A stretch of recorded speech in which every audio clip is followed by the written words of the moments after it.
একটা সুন্দর গ্রামে একটা বুদ্ধিমান ছেলে থাকতো, তার নাম রবি।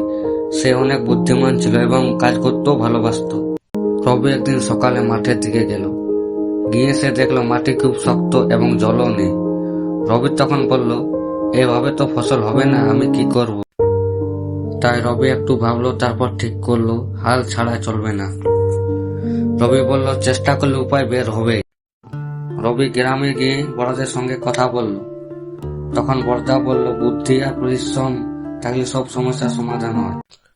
তাই বড়দের কথা শুনে রবি তারপরের দিন সকালে একটি বড় কোদাল নিয়ে মাঠে দিয়ে গেল।